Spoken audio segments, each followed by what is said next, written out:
तो ये जो सीपीपी नंबर 4 है उसका क्वेश्चन नंबर 8 यहां से हम शुरुआत कर रहे हैं। उसमें दिया गया है y is equal to x raise to power x into x, ये हमें दिया गया। तो x इंटू एक्स को मैं एक्स स्क्वायर लिख सकता हूं, यानी कि मुझे दिया है y is equal to x raise to power x square. अब हमने एक चीज पढ़ी थी कल कि अगर नीचे भी x हो और पावर में भी x हो तो पहले क्या करना चाहिए, दोनों साइड बोलो लोग। मैंने दोनों साइड लोग लिया ln y, और उधर जब मैं लूंगा तो जो पावर है वो आगे मल्टीप्लाई होने आ जाएगी और ये आपका बनेगा x square into ln x। अच्छा, अब इस सवाल में मुझे निकालना है dy बाई डी एक्स, वही निकालना है। तो दोनों साइड आपने x के रिस्पेक्ट में डिफरेंशिएट किया, तो इधर बना dy by d x of ln y और इधर बनेगा dy by d x of x square into ln x। अब देखो ln y इसको ढक लीजिए, इसको x मान लीजिए, तो ln का 1 बाई होता है, तो ये 1 बाई y और इंटू वो डिफरेंशिएशन ऑफ जो भी आपने कवर किया था dy बाई dx। पहले बताओ ये आया ना समझ में, यहां से कैसे किया है। अब उधर यूवी रूल लगवाइए आप उस side, x square as it is into ln x का क्या होता है differentiation 1 by x plus ln x as it is into x square का क्या होगा 2x। देखिए एक x से एक x गया, ये इधर x बचा और एक x उधर है, तो मैंने दोनों में से x कॉमन लिया, दोनों में से x कॉमन लिया, तो इधर तो बचा 1 और इधर बचा 2 times ln x, 1 plus 2 times ln x। इसको अगर मैं इकट्ठा लॉग में करना चाहूं, क्या मैं 1 को ln e लिख सकता हूं? क्या 1 को ln e लिख सकते हैं हम? और इस 2 को अंदर पावर बना के भेज सकते हैं, तो ये बन गया ln ऑफ एक्स स्क्वायर। बताओ ये स्टेप आया समझ में? 2 को पावर मैं इकट्ठा लॉग में कर रहा हूं।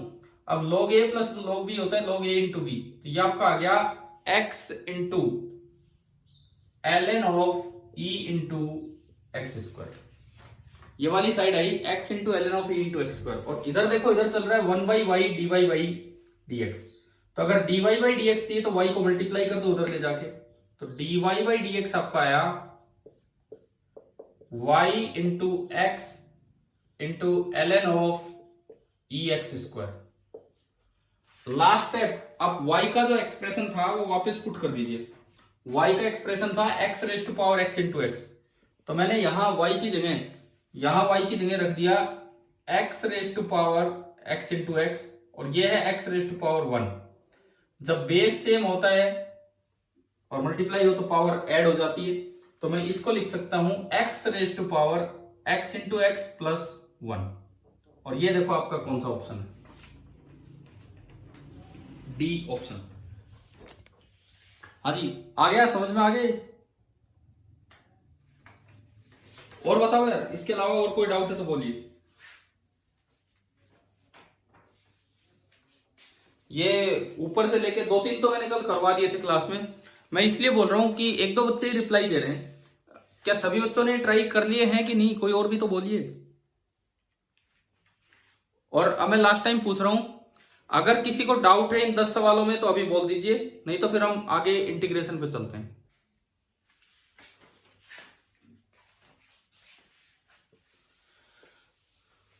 चले तो हम नेक्स्ट सेक्शन स्टार्ट कर रहे हैं अपना, इंटीग्रेशन।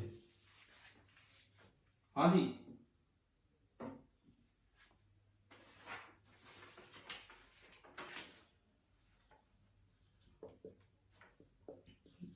नाइन्थ क्वेश्चन में चार्ज और टाइम दे रखा है, ये दिया है, और इन्होंने खाली करंट पूछा और करंट का फॉर्मूला दिया है I बराबर d q by d t at 5 second. तो पहले तो इसको डिफरेंशिएट कर लो, कर लीजिए। 2 तो बाहर, टी स्क्वायर का 2t और 3t का ओनली 3, तो ये आया 4t प्लस 3। अब अगर 5 सेकंड पे पूछा है तो लास्ट में टाइम पुट करना होता है, तो 4 इंटू 5 प्लस 3, तो आपका आ गया 23 एम्पियर। क्लियर ना? या और कोई डाउट है इसमें 9th में? ठीक है, अब भी मैं एक बार फिर पूछ लेता हूं। ऊपर ये जो थे, अगर किसी को डाउट हो तो अब बाद में पूछ लेना, कोई बात नहीं, अगर अभी नहीं पूछना हो तो। अब मैं आगे बढ़ता हूं। हम भाई कोशिश ये कर रहे हैं कि कल से हम अपनी फर्स्ट यूनिट स्टार्ट करें, जो प्रॉपर सिलेबस की फर्स्ट यूनिट है। अभी तक मैथमेटिकल टूल्स को सिलेबस का पार्ट नहीं होता, ये तो वैसे ही समझने के लिए है चीजों को, और इसमें कितना ही पढ़ाया जाओ कोई एंड ही नहीं होता, तो ये तो हम आगे आगे पढ़ते रहेंगे बीच बीच में। अभी तक मैंने आपको वेक्टर्स करवा दिया है, इसको हटाओ मैथमेटिकल टूल्स को। अब हम कल से यूनिट फर्स्ट अपनी स्टार्ट करेंगे, फिजिकल वर्ल्ड एंड मेजरमेंट। तो आज हो सके तो जितना भी टाइम मिलेगा उसमें इंटीग्रेशन पढ़ लेते हैं। देखिए, अभी हम स्टार्ट करने जा रहे हैं इंटीग्रेशन, जो एक तरह से हमारा लास्ट सेक्शन होगा मैथमेटिकल टूल्स का। आपने डिफरेंशिएशन सीखा, मान लो d by d x of any function g x, sine x हो सकता है, कोस एक्स हो सकता है। सपोज कीजिए वो एफ एक्स आ गया। अगर g फंक्शन का डिफरेंशिएशन f है तो इसका मतलब होता है कि f फंक्शन का इंटीग्रेशन, उसको लिखने का तरीका ये होता है, अभी समझाऊंगा ये क्या लिखा है, वो g होगा। क्या मतलब है? डिफरेंशिएशन और इंटीग्रेशन एक दूसरे के बिल्कुल अपोजिट प्रोसेस है। अगर इस फंक्शन का डिफरेंशिएशन sin x है तो sin x का इंटीग्रेशन ये आ जाएगा। अभी बताऊंगा ये क्या है, लेकिन पहले सिंबल पे आओ। ये जो सिंबल है, डिफरेंशिएशन में नीचे dx आता था, इसमें आगे dx लिखते हैं, और डिफरेंशिएशन में ऊपर d लगा देते हैं। इसमें ये s की तरह होता है, एक बड़ा s फॉर सम, एक बड़ा लंबा s की तरह ये दिखा दिया जाता है। इसका नाम है, ये जो हमने लिखा, इसका नाम है integration of f x with respect to x. और जो ये है, ये जो पूरा हमने लिखा है इधर, d by d x of g x, इसका नाम होता है differentiation of g x with respect to x. तो ये इन दोनों सिंबल्स का मतलब है। और अगर g का डिफरेंशिएशन करने पे f आया तो इसका मतलब f का इंटीग्रेशन करने पे g आएगा। जैसे देखें, आपको पता है कि d by d x of sine x क्या होता है, बताओ? तो इसका वहां cos x, तो इसका मतलब है कि integration of cos x with respect to x, आप उसको क्या लिख पाएंगे? sin x। क्लियर? अगर इस चीज का डिफरेंशिएशन ये है तो उस चीज का इंटीग्रेशन ये होगा। मैं इसके ज्योमेट्रिकल मीनिंग पे भी आऊंगा अभी, लेकिन पहले हमें ये चीज क्लियर हो कि फंक्शंस में क्या रिलेशन है डिफरेंशिएशन और इंटीग्रेशन पे। अब देखो, वो छोड़ो, वो मैं जब आपको डेफिनेट और इनडेफिनेट इंटीग्रेशन बताऊंगा तब आएंगे उस चीज पे, अभी कोई फर्क नहीं पड़ता उस चीज से। ठीक है, अभी पहले आप ये समझिए कि इनका मतलब क्या है। जैसे अगर D by d x of x square करते तो कितना होता? इसका मतलब अगर 2x का इंटीग्रेशन मुझसे पूछा जाए तो वो आंसर होगा एक्स स्क्वायर। लेकिन बार बार ऐसे नहीं देख सकते कि भाई ये किसका डिफरेंशिएशन है, वो लिख दो, ऐसे नहीं। तो कुछ फंडामेंटल फॉर्मूले हैं, पहले हम उन चीजों पे चलते हैं, इंटीग्रेशन के फॉर्मूलों पे। बहुत ज्यादा डिटेल में हम इंटीग्रेशन नहीं पढ़ेंगे क्योंकि ये इतनी डेप्थ में जाके इंटीग्रेशन काम नहीं आएगा। सिंपल इंटीग्रेशन आते हैं फिजिक्स में। अब जैसे इंटीग्रेशन बाय सब्स्टिट्यूशन वगैरह है, जब तक फिजिक्स में काम आएंगे तब तक आप मैथ्स में सीख चुके होंगे, कोई दिक्कत नहीं। आपका नॉन मेडिकल का सेक्शन है और अभी इतना डेप्थ में जाके यहाँ मैथमेटिकल टूल्स पे कोई जरूरत नहीं है। अब देखिए, स्टार्ट करते हैं, फॉर्मूले स्टार्ट कर रहे हैं हम इंटीग्रेशन पे। अब ये जो बीच में एक बच्चे ने बात की थी कि सर सी नहीं लगाया, ये सी कब लगाना होता है कब नहीं लगाना होता, ये मैं अभी आज की क्लास में लूंगा। Types of integration, definite and indefinite, तो उसमें हम ये चर्चा कर रहे होंगे क्या है क्या नहीं। ठीक है, पहले सिंपल फॉर्मूले देखिए। पहला, अगर कहीं integration of x raise to power n हो तो तरीका सुने।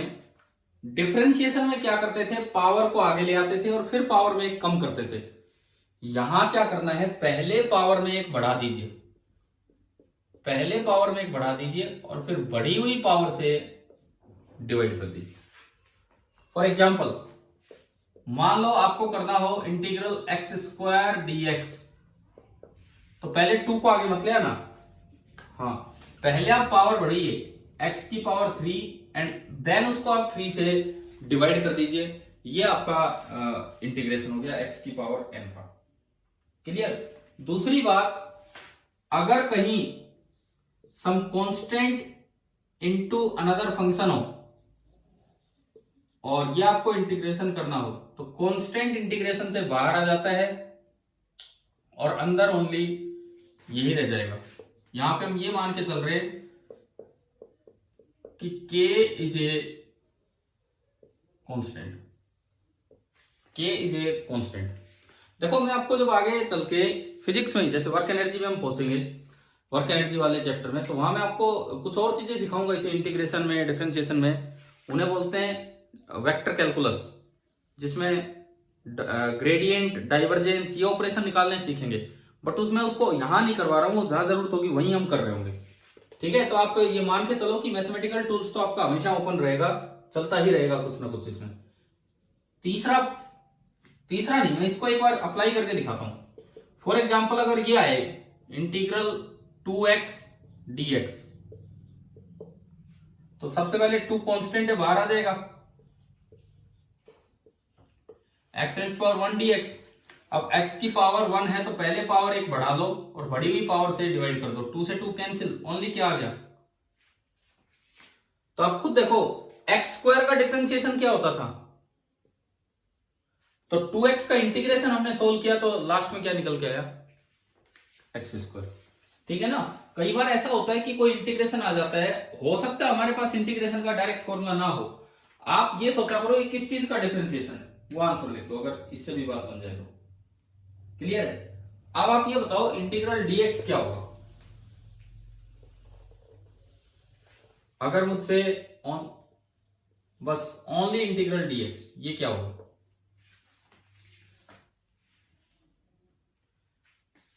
ये y कौन ले आया, कैसे ले आया, बस x कैसे ये बताओ। आप इसको लिख सकते हैं 1 इंटू dx, आप 1 को लिख सकते हैं x raise to power 0 dx। अब पावर में एक बढ़ा दी और बढ़ी हुई पावर से डिवाइड कर दिया, तो यानी कि ये सिंपली क्या आ गया आपका x। तो ये हम सीधा याद रखें, इंटीग्रल dx कहीं भी आए तो उसकी वैल्यू सीधी कितनी है, x है। क्लियर। ऐसा डिफरेंशिएशन में होता था कि अगर कहीं ये आ जाए dy dx ऑफ x, तो बताओ हम क्या लिखते थे इसे। हाँ, तो अब देखो x का डिफरेंशिएशन कितना है, तो 1 का इंटीग्रेशन कितना है, x। समझ गए ना, बिल्कुल रिवर्सिबल चल रहे हैं एक दूसरे के। तो ये दो चीजें तो सीधी याद रखें, इंटीग्रल dx कहीं भी आए वो x लिख देंगे और dx बाई dx कहीं आए उसको 1 लिख देंगे। अच्छा, अगला फॉर्मूला आप बताना। सपोज मैं आपसे पूछूं इसमें कि a raise to power x dx, एक बार सोच के बताओ, a कोई कांस्टेंट है, डिफरेंशिएशन के तरीके से आप सोच के बताइए कि ये क्या होगा, a raise to power x dx क्या होना चाहिए।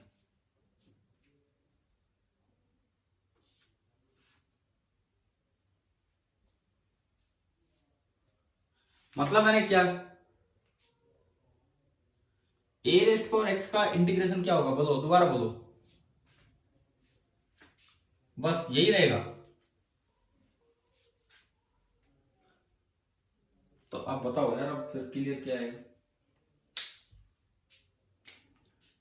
चलो मुझे पहले ये बताओ, dy dx of a raise to power x क्या था ना, गलत बोल रहे हो, दोबारा सही करो अपना formula. a raise to power log के आगे a आता था ना कि x। अरे क्या बोलते हो आप, log e a log e x ऐसे थोड़ी बोलते हैं, log a to the base e, सही बोला करो ना इसे। तो ये था आपका formula a raised power x into log a, ये था आपका फॉर्मूला। तो इसका इंटीग्रेशन क्या आना चाहिए, मैं लिखता हूं, इसका इंटीग्रेशन आना चाहिए a raised power x upon log a. इसका इंटीग्रेशन क्या आएगा, आप चेक कर लो, आप चेक कर लो, अगर आप इसका डिफरेंशिएशन करोगे तो ए रेस्ट पावर एक्स बचेगा। कैसे कैसे देखिए, अगर मैं इसका डिफरेंशिएशन करूं D by d x of A raised power x upon log ए, अब log ए तो कांस्टेंट है, बाहर आ जाएगा, log ए तो कांस्टेंट है, बाहर आ गया, अंदर बचा D by d x of A raised power x, और ए रेस्ट पावर एक्स का क्या होता है, हाँ ये आपने लिखा ए रेस्ट पावर एक्स log ए। अब log ए से log ए कैंसिल हो गया, तो ओनली क्या बच गया, ए रेस्ट पावर एक्स, यानी कि इस चीज का डिफरेंशिएशन है ए रेस्ट पावर एक्स, तो ए रेस्ट पावर एक्स का इंटीग्रेशन क्या होगा, a raised power x upon log a, यही मैंने यहां पे फॉर्मूला लिखा है। क्या ये फॉर्मूला आया समझ में, ठीक है। अब देखो, अब मैं कुछ, अच्छा बीच में अगर प्लस माइनस वगैरह आ जाए तो भी आप सेपरेट कर सकते हो, वैसे ही जैसे उसमें करते थे डिफरेंशिएशन में, सम फंक्शन, हाँ सेपरेट कर लेंगे। मान लो ये आए और इसका इंटीग्रेशन है विद रिस्पेक्ट टू एक्स, तो आप इसको भी यूं कर सकते हो, इंटीग्रल एफ एक्स, प्लस है तो प्लस, माइनस है तो माइनस, और इंटीग्रल जी एक्स। कि यहां तक क्लियर हो गया है ना ये पूरा, ठीक है। अब मान लो कई बार क्या होता है, अब जो इंपॉर्टेंट चीज है उस पर ध्यान दो, फिजिक्स में ये काम आता है। बहुत बार ऐसा होगा कि इंटीग्रेशन में ए और बी मैं कांस्टेंट ले रहा हूं, ये आ गया, ये आ गया ए और बी, ये चीजें कांस्टेंट से, तो अब इसका क्या होगा बताओ, ना एन भी कांस्टेंट है, एन एक नंबर ही है, एक्स वेरिएबल है बस, इसका इंटीग्रेशन क्या होगा मैं बताता हूं, सुनिए। सबसे पहले आप पूरे को x मान लो, अगर पूरे को x माना होता तो x की पावर n का क्या होता, x rest power n plus one by n plus one. अब वो x था नहीं, वो जो था वो लिख दो, तो ये था ax प्लस बी। पहली बात यहां तक हो गया। अब डिफरेंशिएशन में क्या आता था, इतना होने के बाद मल्टीप्लाई में आता था डिफरेंशिएशन ऑफ ढकी हुई चीज, जो भी आपने ढका था उसका डिफरेंशिएशन किया है ना चेन रूल में। इंटीग्रेशन क्या कहता है, इंटीग्रेशन क्या कहता है, पहले से ढक के ये बना लो। अब जो आपने ये कवर किया है उसके डिफरेंशिएशन से डिवाइड कर दो, मल्टीप्लाई मत करो। डिफरेंशिएशन करना होता तो मल्टीप्लाई में ढकी हुई चीज का डिफरेंशिएशन आया था, अगर इंटीग्रेशन कर रहे हो तो डिवाइड में वो ढकी हुई चीज का डिफरेंशिएशन आएगा। पहले आप बताओ ax प्लस बी का डिफरेंशिएशन क्या होगा विद रिस्पेक्ट टू x,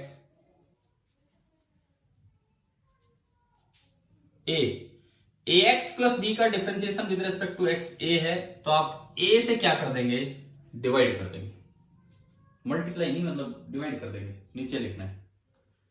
देखो जैसे मान लो कहीं यूं आ जाए, integral 2x plus 3 square dx, बताओ इसका इंटीग्रेशन क्या होगा,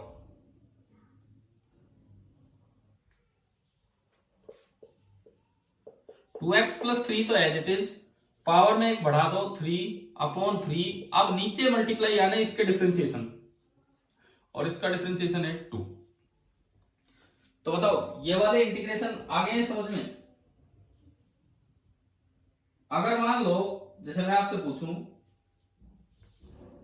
पहले तो मुझे ये बताओ कि 1/x dx ये इंटीग्रेशन क्या होगा।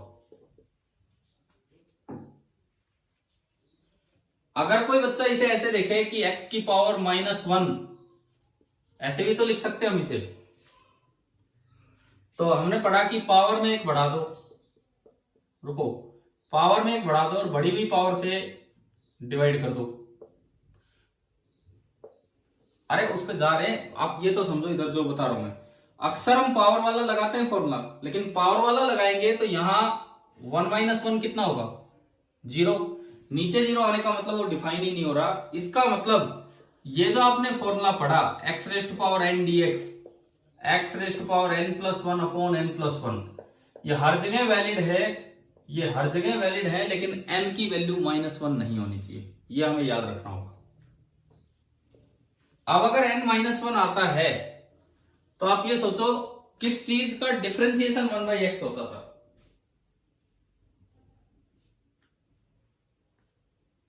किस चीज का डिफरेंशिएशन 1/x होता था, log x का। log x का डिफरेंशिएशन 1/x था, तो 1/x का इंटीग्रेशन क्या हो जाएगा, log x। इसका डिफरेंशिएशन 1/x था, तो इसका इंटीग्रेशन हो जाएगा log x। ये टू द बेस e है।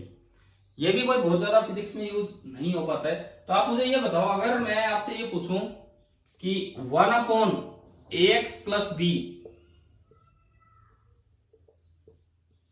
ये करके बताओ इंटीग्रेशन क्या होगा। ए और बी कॉन्स्टेंट्स है।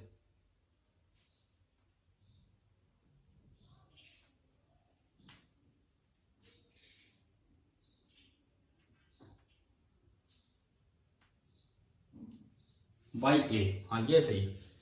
सबसे पहले तो log ax + b, फिर ax + b के डिफरेंशिएशन से डिवाइड कर दो, और ax + b का डिफरेंशिएशन है a, तो उससे आप डिवाइड कर दीजिए। भाई इसको पहले ढके x मान लिया, 1/x का होता है log x, वो हमने लिख दिया, और फिर जो भी ढकी हुई चीज है उसके डिफरेंशिएशन से डिवाइड कर दीजिए, तो डिवाइड बाई a आ जाएगा। ये बताओ ये कुछ इंटीग्रल फॉर्मूले समझ में आए कि नहीं। तो आप नेक्स्ट आप खुद ही जवाब दे सकते हैं। इंटीग्रल e⁻x dx क्या होगा। हाँ, तो क्या हमने पढ़ा था e⁻x का डिफरेंशिएशन भी e⁻x होता है, तो इसका मतलब e⁻x का इंटीग्रेशन भी e⁻x ही होगा। अच्छा, अब बची बात कुछ ट्रिग्नोमेट्री के फॉर्मूलों की, तो 6 फॉर्मूले यहीं से उल्टे बनेंगे। देखो d/dx ऑफ sin x क्या था, cos x, and d/dx of cos x क्या था। तो यहां से देखो फॉर्मूले बनेंगे, इंटीग्रल cos x dx, ये तो आपका हो जाएगा क्या, sin x, और अगर इंटीग्रल sin x dx, तो अगर आप इसका यूज करेंगे तो ये बनेगा -cos x। माइनस उधर भेज दो, ये माइनस उधर भेज दो, तो ये बना ये कि -cos x का डिफरेंशिएशन sin x होता है, तो sin x का इंटीग्रेशन क्या हो जाएगा, -cos x। बताओ ये दो फॉर्मूले आ गए समझ में। दोबारा सुनो, अब sin x का डिफरेंशिएशन होता है +cos x, cos x का डिफरेंशिएशन होता है -sin x। ठीक है, अब मैं इंटीग्रेशन की बात करूं, sin x का इंटीग्रेशन होता है -cos x, और cos x का इंटीग्रेशन होता है +sin x। क्या ये बात याद हो जाएगी। ठीक है, इसी तरह से सारे फॉर्मूले, ये जो 6 फॉर्मूले वहां थे, ये उल्टे होंगे यहां पे। जैसे अगर मैं आपसे पूछूं कि इंटीग्रल sec² x dx क्या होगा, बताइए। हाँ, क्योंकि tan x का डिफरेंशिएशन था sec² x, तो sec² x का इंटीग्रेशन क्या होगा, टेंजेंट ऑफ x। और ट्रिग्नोमेट्रिक इंटीग्रेशन हमारे फिजिक्स में काम नहीं आने, ये आप मैथ्स में करेंगे तो वहीं पे आप यूज कर लेंगे। इन्हीं में सब्स्टिट्यूशन मेथड और ये सब चीजें चलती हैं आगे, तो ये हम यहां यूज नहीं करने वाले। ठीक है, यहां तक आ गया समझ में। अब मैं जो देखो, जैसे यूवी रूल वहां पढ़ा है, यहां कोई पढ़ने की जरूरत नहीं है, नहीं यूज होगा यहाँ पे। यहाँ पे वो उनको फर्स्ट इंटू सेकंड रूल बोल देते हैं, यू इंटू वी रूल भी, लेकिन हम वो इतना इंटीग्रेशन नहीं करेंगे। अब जो फिजिक्स में काम आएगी मैं उस बात पे आता हूं। दो चीजें हैं, जैसे मैंने कल डिफरेंशिएशन में एक तो ज्योमेट्रिकल मीनिंग बताया डिफरेंशिएशन का। ज्योमेट्रिकल मीनिंग का मतलब था स्लोप, टेंजेंट डाल के उसकी स्लोप निकाल लो। तो एक चीज तो हमें सीखनी है कि इंटीग्रेशन का ज्योमेट्रिकल मीनिंग क्या होगा। उससे पहले उसी में 2 तरह के इंटीग्रेशन पढ़ने होंगे। दूसरा, कल मैंने आपको रेडियस ऑफ कर्वेचर निकालना सिखाया था किसी भी कर्व पे डिफरेंशिएशन की मदद से। तो इंटीग्रेशन हमें एवरेज वैल्यू निकालना सिखाएगा किसी भी एक्सप्रेशन की, वेलोसिटी की, एक्सेलरेशन की, किसी भी फिजिकल क्वांटिटी की एवरेज वैल्यू, तो हम उस चीज पे ज्यादा चलेंगे जो फिजिक्स में यूज होनी है। देखिए स्टार्ट करते हैं। सबसे पहली बात, दो तरह के integration, two types of integration. पहला जो हम देख रहे हैं अभी तक, that is indefinite integration. Indefinite का मतलब है कोई लिमिट ही नहीं है कहां से कहां तक आपको इंटीग्रेशन करना है। एंड जो सेकंड होगा उसे बोलेंगे डेफिनेट इंटीग्रेशन। इसमें लिमिट होगी भाई, इंटीग्रेट करना मतलब जोड़ना, इंटीग्रेट करने का मतलब है सम करना। फर्क एक्सप्रेशन में क्या होगा, अगर इनडेफिनेट इंटीग्रल है तो खाली ऐसे लिखा होगा, और अगर डेफिनेट इंटीग्रल है तो उस पर लिमिट लगी होंगी। जैसे डी के आगे एक्स है तो आप एक्स के रेस्पेक्ट में इंटीग्रेशन कर रहे हो, डी के आगे एक्स है तो आप एक्स के रेस्पेक्ट में इंटीग्रेशन कर रहे हो। देखो अभी एक मिनट,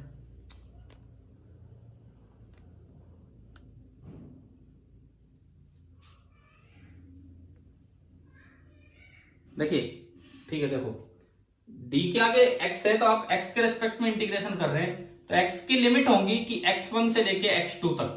मैं ग्राफ से समझाऊंगा ये मतलब क्या है। नीचे वाले को बोल देते हैं लोअर लिमिट, एंड ऊपर वाले को बोल देते हैं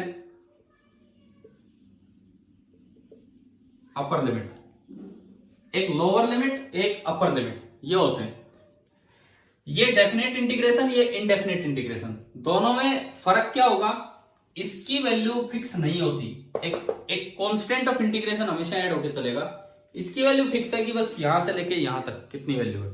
क्या मतलब है, देखो सपोज कीजिए ये इंटीग्रेट होके gx आया, तो साथ में आपको हमेशा ऐड कर लेना है कांस्टेंट ऑफ इंटीग्रेशन, अगर लिमिट्स नहीं है तो। कारण सुनो उसका, हमने कहा कि अगर fx का इंटीग्रेशन gx है तो gx का डिफरेंशिएशन क्या होगा, fx। अब अगर gx का डिफरेंशिएशन fx है तो gx प्लस 2 का डिफरेंशिएशन भी fx ही होगा, क्योंकि 2 तो एक कांस्टेंट है और कांस्टेंट का तो 0 होगा। gx प्लस 3 का डिफरेंशिएशन भी fx होगा, यानी कि अगर fx का इंटीग्रेशन gx है तो fx का इंटीग्रेशन gx प्लस 2 भी होना चाहिए, fx का इंटीग्रेशन gx प्लस 3 भी होना चाहिए, क्योंकि उन सबके डिफरेंशिएशन fx आ रहे हैं। तो इसीलिए यहां एक ऐड कर दिया जाता है कांस्टेंट ऑफ इंटीग्रेशन, जिसे हम c से डिनोट करते हैं। क्लियर। और अगर ऊपर नीचे लिमिट लगी है तो उसको ऐसे सोल्व किया जाता है। आप g ऑफ x लिख लो, पहले क्या फंक्शन आया, x1 से x2 लिमिट लगा दो। अब पहले पूरे फंक्शन में upper limit g of x2 minus पूरे फंक्शन में lower limit g of x1, और ये एक फाइनाइट वैल्यू आ जाएगी। मतलब क्या कि जो इनडेफिनेट इंटीग्रेशन है वो तो x का फंक्शन रहेगा लास्ट तक, डेफिनेट इंटीग्रेशन में x खत्म हो जाएगा, x की जगह एक बार x2 आ जाएगा और एक बार x की जगह x1। एक एग्जांपल से मैं पॉइंट क्लियर करता हूं, इनडेफिनेट और डेफिनेट इंटीग्रेशन में क्या डिफरेंस है, इसको हम सीख रहे होंगे जस्ट एक छोटे से एग्जांपल से। देखिए सपोज कीजिए आपसे पूछा गया इंटीग्रल x dx, एक बार ये, और एक बार पूछा गया इंटीग्रल x dx 1 से 2। तो ऊपर वाले में लिमिट नहीं दी है तो वो इनडेफिनेट इंटीग्रेशन है, और नीचे वाला आपका डेफिनेट इंटीग्रेशन है। देखो x की पावर 1, तो इसका इंटीग्रेशन आया x square by 2 plus some constant of integration. अब ये x पे डिपेंड कर रहा है, लेकिन जब आप इसको सोल्व करेंगे तो यह आएगा x square by 2 limit 1 to 2। अब देखिए कांस्टेंट जो है उसको तो बाहर निकाल लो, 1 बाई 2, ये बचा x स्क्वायर 1 से 2 1 बाई 2। बताओ भाई लिमिट कैसे पुट करें,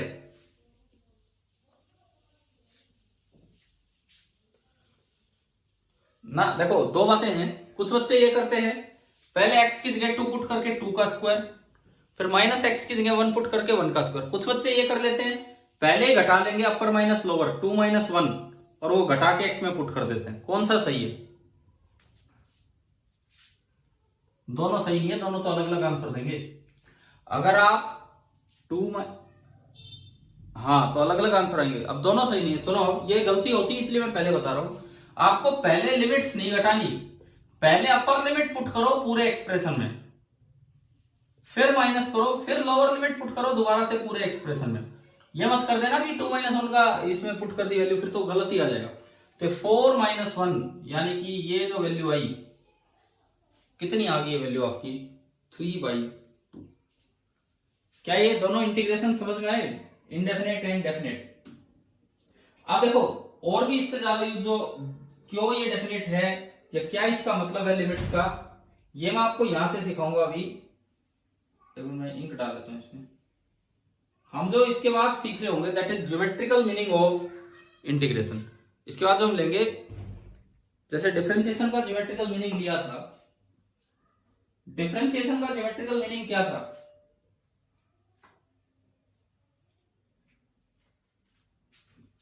डिफरेंशिएशन का ज्योमेट्रिकल मीनिंग क्या था कि it gives the slope of the tangent. अब मैं यहां बताता हूं इंटीग्रेशन का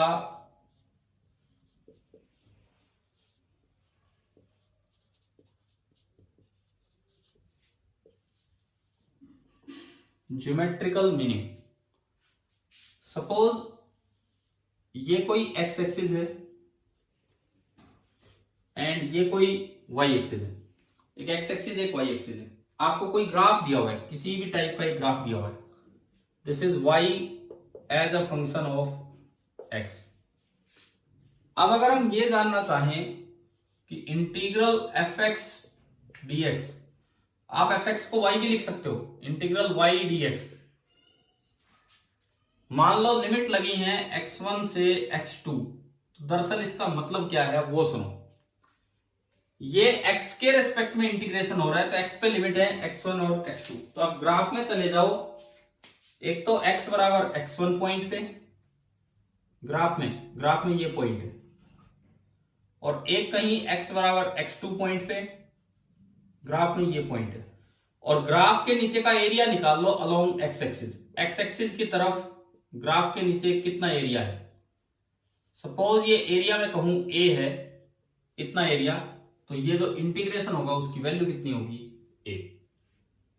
यानी कि इंटीग्रेशन आपको क्या देता है? Area under the curve. Differentiation क्या देता है? Slope of tangent. क्या दोनों के फिजिकल मीनिंग याद हो जाएंगे कि ज्योमेट्री के लिए क्या बता रहे हैं क्या नहीं? क्लियर हुआ ये वाला कॉन्सेप्ट? ये क्या है?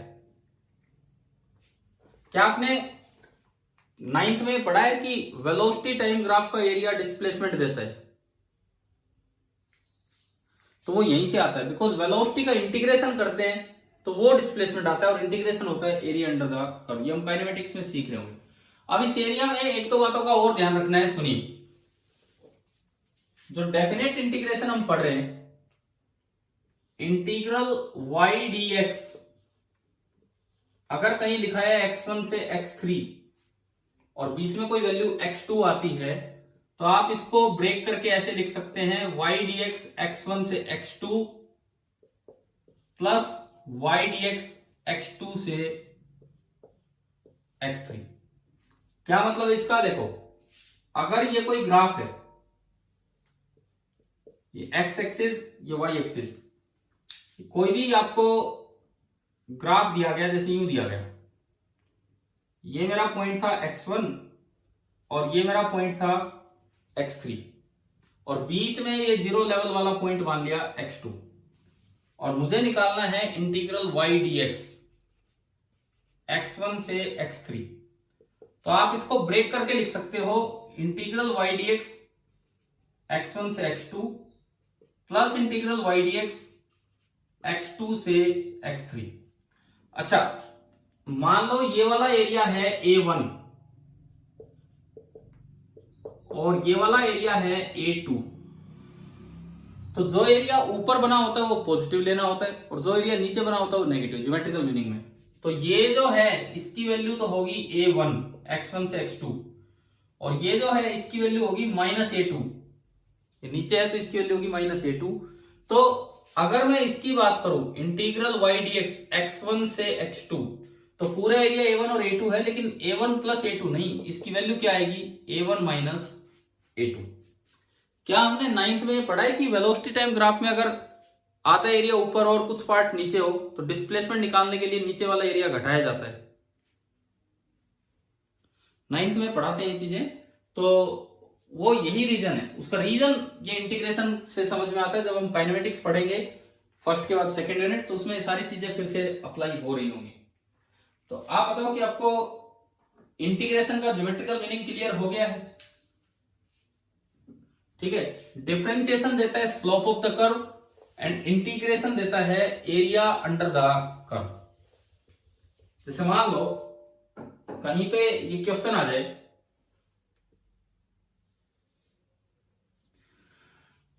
विद टाइम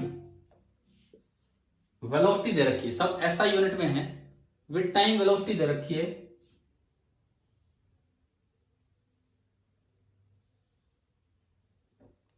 इस तरह से, ये 0 टाइम 8 सेकेंड, 5 मीटर पर सेकेंड एंड ये 10 सेकेंड, इतना हमें दिया गया है। ये सीधी एक ही स्ट्रेट लाइन चल रही है, सीधी एक ही स्ट्रेट लाइन चल रही है। ये 8 सेकेंड, ये यहां मैं और दिखा देता हूं, this is 5 second and this is 11 second. थोड़ा सा मैंने और आगे तक दिखाया है। आपसे ये पूछा गया कि फाइंड द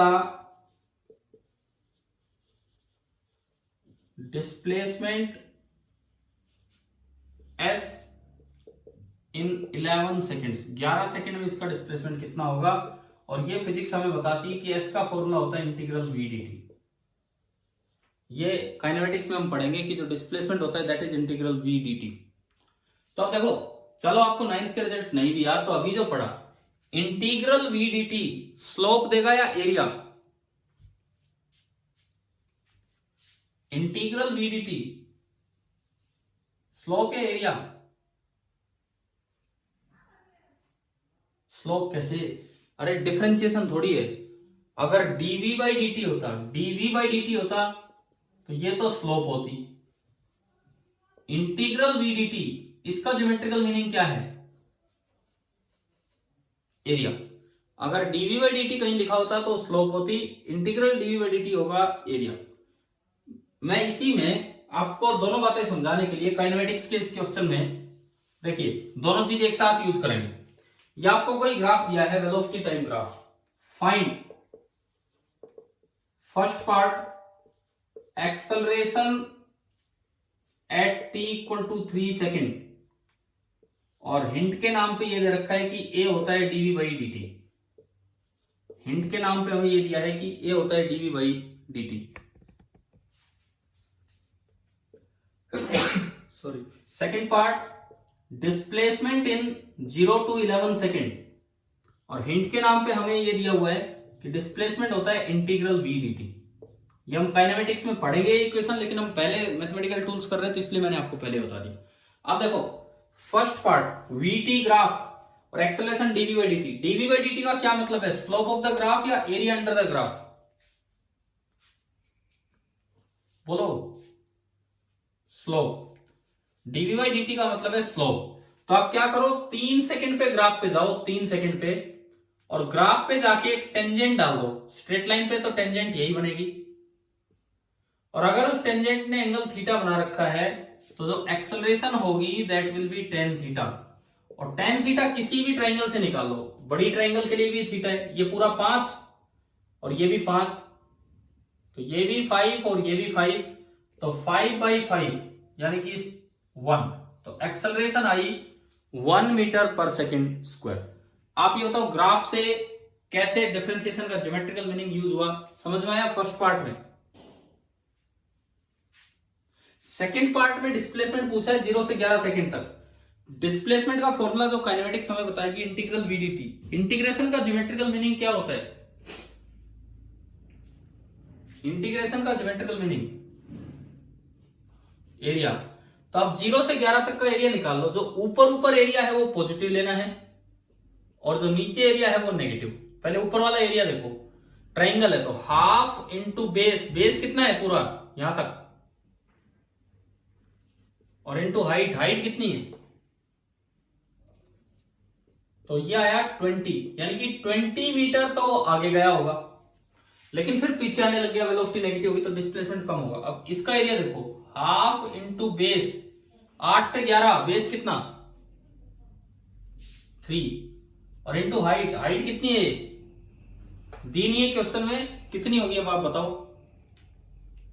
सिमिलर ट्रायंगल का यूज कीजिए, सिमिलर ट्रायंगल का देखो, ये वर्टिकली अपोजिट एंगल, हाँ 5 ही आएगी, ठीक है ना।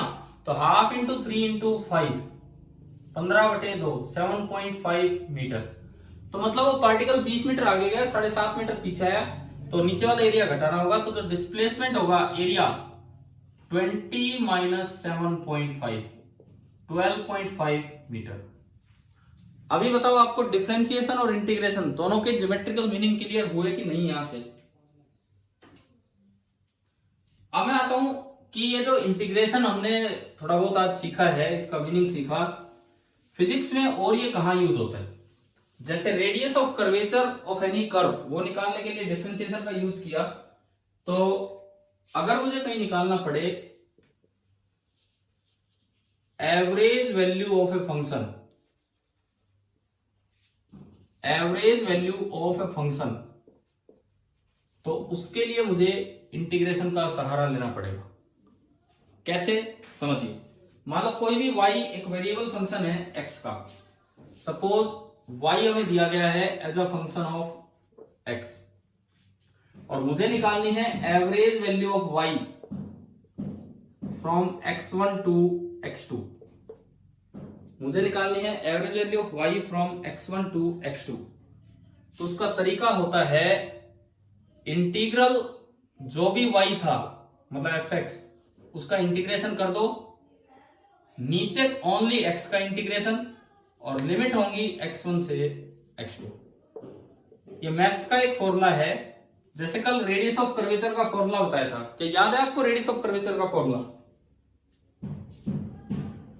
बताए कोई बच्चा अगर रेडियस ऑफ कर्वेचर का फॉर्मूला याद है तो।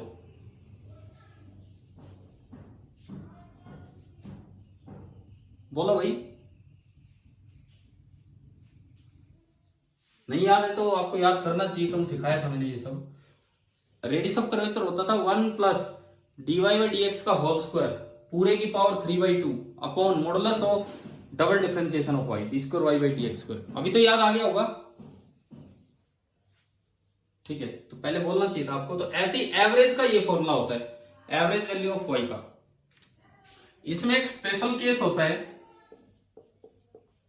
इसमें एक स्पेशल केस होता है क्या, कि इफ y डिपेंड्स, दिख रहा है नहीं, हाँ, if y depends linearly on x, अगर y x पे लीनियरली डिपेंड करे तो average value of y direct निकल जाती f at x1 plus f at x2 divided by 2। Arithmetic mean निकाल लो दोनों का, वही एवरेज वैल्यू होगी। लेकिन ऐसा तब होता है जब y डायरेक्टली प्रोपोर्शनल हो x को, नहीं तो आपको इंटीग्रेशन ऐसे निकालना पड़ेगा। अब देखो मैं आपको समझाता हूं ये किस तरह से फिजिक्स में कहां यूज होगा। सपोज काइनेमेटिक्स का ही मैं एक सवाल लूं, जो हमारी सेकंड यूनिट होगी। पहला सवाल, velocity as a function of time दी है, velocity is equal to 2t metre पर सेकेंड, और आपको एवरेज वेलोसिटी निकालनी है 0 टू, या यूं कहे 1 to 3 second, 1 second to 3 second average velocity निकालनी।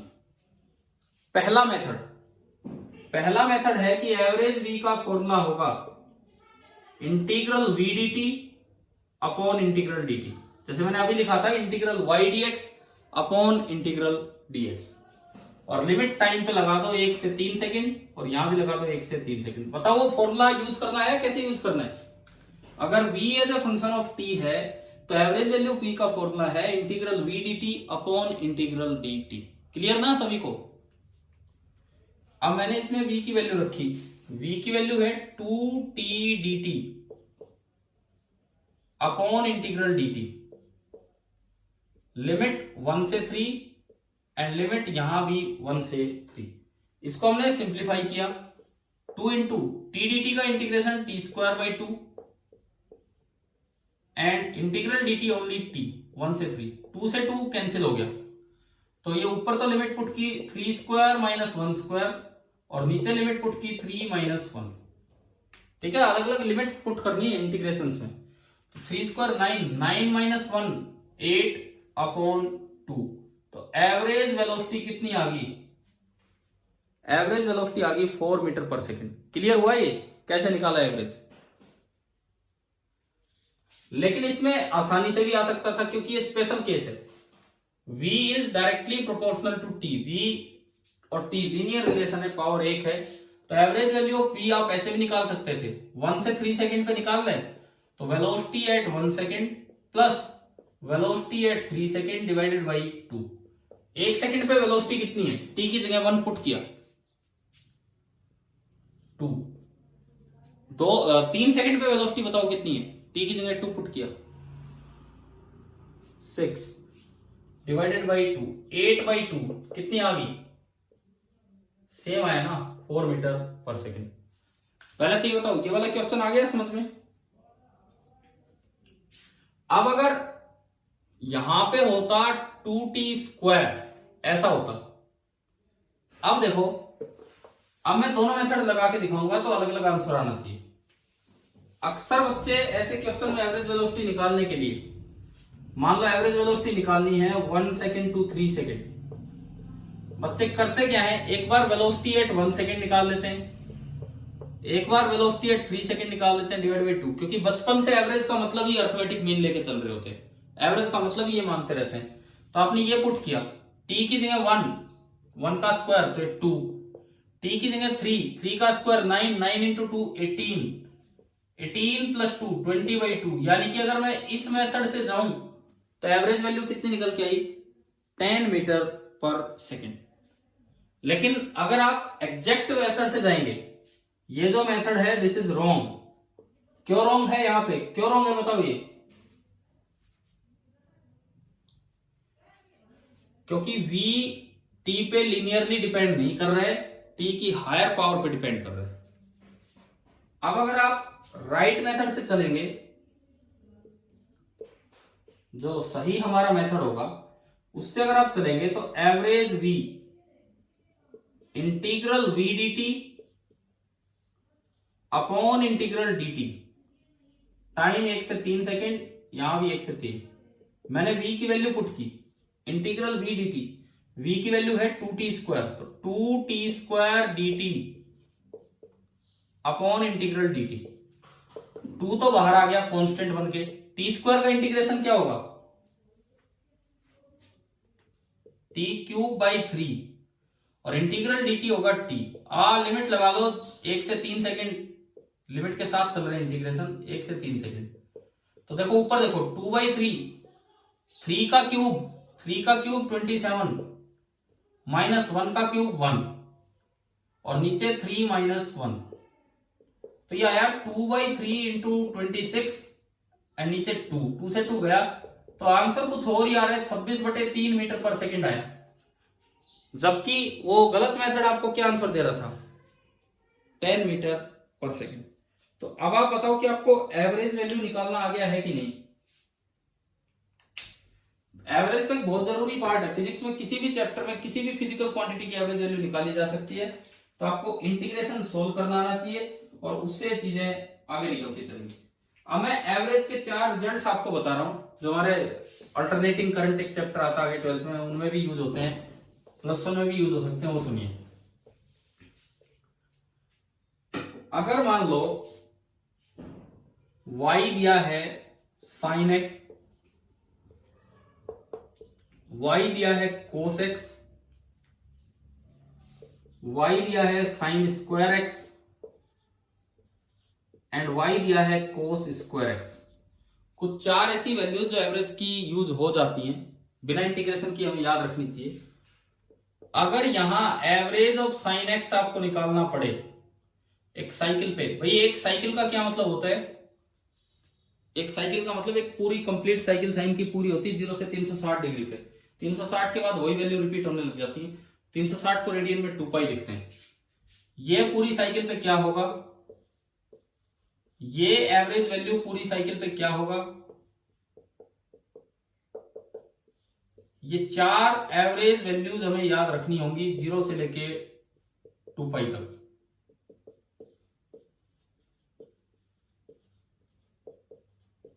देखो ऑप्शन हो, साइन एक्स की एवरेज वैल्यू पूरी साइकिल पे होती है 0, कोस एक्स की भी एवरेज वैल्यू पूरी साइकिल पे होती है 0। अच्छा ये बताओ साइन एक्स की मैक्सिमम वैल्यू कितनी होती है 1, एंड कोस एक्स की मैक्सिमम वैल्यू भी 1। साइन स्क्वायर 0 हो नहीं सकता, साइन स्क्वायर ना 0 हो सकता, सॉरी नेगेटिव हो नहीं सकता, यानी कि साइन की जो वैल्यू होती है, साइन की जो वैल्यू होती है वो चलती है -1 से 1 तक। कोस की जो वैल्यू होती है वो भी चलती है -1 से लेके 1 तक। साइन स्क्वायर की वैल्यू चलती है 0 से 1 तक, क्योंकि नेगेटिव हो नहीं सकती। एंड कोस स्क्वायर की भी वैल्यू चलती है 0 से लेके 1 तक। पहली बात ये तो मैंने इनकी रेंज दी है कि कहां से कहां तक इनकी वैल्यूज चलती रहती है। दूसरी बात, जो एवरेज वैल्यूज आएंगी, साइन एक्स की एवरेज वैल्यू 0, क्योंकि वो आधे में नेगेटिव रहती है आधे में पॉजिटिव, तो एवरेज कट के 0 हो जाता है। कोस एक्स की भी एवरेज वैल्यू 0। अब साइन स्क्वायर एक्स 0 से 1 तक जाता है तो इसकी एवरेज वैल्यू होती है 1/2। निकलती इंटीग्रेशन से ही है, बट वो हमें हायर इंटीग्रेशन अभी करने की जरूरत नहीं है। एंड कोस स्क्वायर की भी एवरेज वैल्यू कितनी निकल के आती है 1/2। क्या ये 4 बातें हमें याद हो जाएंगी, 4 रिजल्ट्स एवरेज वैल्यूज के? ठीक है, अब देखो सुनो, अब बात ऐसी है कि मैंने आज एक छोटी सी क्लास इंटीग्रेशन पे ली है। आप यूं तो किसी भी बुक में क्वेश्चंस उठाओगे बड़े भारी भारी सवाल मिलेंगे इंटीग्रेशन पे, और मैथमेटिकल टूल्स में ही डाल देते हैं इतना सब, बट मैंने आपको शुरू से बताया अब हम कल से यूनिट फर्स्ट स्टार्ट करेंगे, यूनिट फर्स्ट। और मैं जो ये मैथमेटिकल टूल्स है इसके अगर होमवर्क मुझे कुछ और देना होगा, मैं आपको छोटे छोटे सीपीपीज में डाल के देता रहूंगा, कुछ और रिवाइज करवाना होगा, कुछ और सिखाना होगा, लेकिन हम पूरा टाइम इसमें नहीं लगाना चाह रहे, नहीं तो यूनिट फर्स्ट ढंग से कवर नहीं होगी पहले टेस्ट से पहले, उसमें काफी कुछ है। तो कल से हम स्टार्ट करेंगे। कल से क्या, कल एक ही दिन देंगे उसको फिजिकल वर्ल्ड, पहला चैप्टर।